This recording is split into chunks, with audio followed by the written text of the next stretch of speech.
Dustin Johnson believes he should have been selected for Team USA for the Ryder Cup in Rome in 2 weeks' time and contends he was rejected only because of his membership on the LIV Golf League. At the last biennial showdown in 2021, Johnson became the first American to win 5 points out of 5 in 42 years after joining LIV 15 months ago. Johnson went on to win the $15 million individual first prize in the breakaway circuit's first season.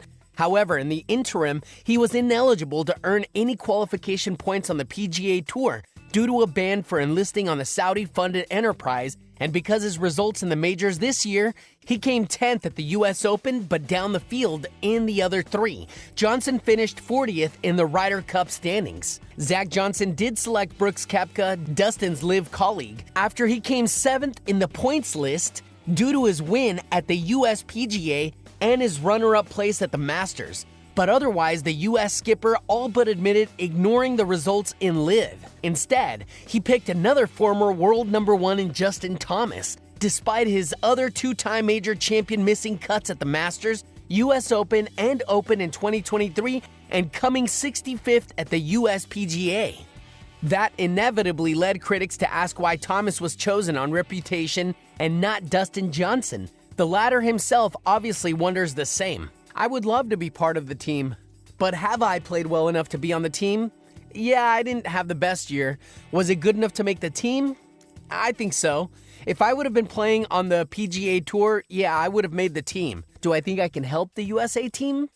Absolutely. Zach Johnson revealed that he did not ring anyone lower than the 25th on the standings when it came to dishing out on the news about his 6 wildcards. But namesake Dustin claims he was in touch with the captain, who will be attempting to lead an American team to its first win on European soil in 30 years. He's a good friend of mine. So yeah, we talked. Johnson told the Palm Beach Post, the newspaper for the locality where not only he lives, but also Rory McIlroy, Tiger Woods, and the majority of the top players. I told him I'd love to be on the team, but like I said, not being on the tour, I needed to play really well. If I would have played a little better at the majors, I think I definitely would have had a really good chance. But I just struggled a little bit in the majors this year, which happens. When you've been a part of teams for the last 12 to 14 years, you want to be a part of it because they are great events. If the visitors lose again away from home, Zach Johnson's decisions will obviously come under intense scrutiny, which adds more pressure to the biennial dust-up that begins at Marco Simone Golf and Country Club 2 weeks on Friday. All of which must cheer up Luke Donald no end. The Europe captain is playing at the BMW PGA Championship, which starts at Wentworth on Thursday, alongside his entire dozen for the showdown in the Italian capital.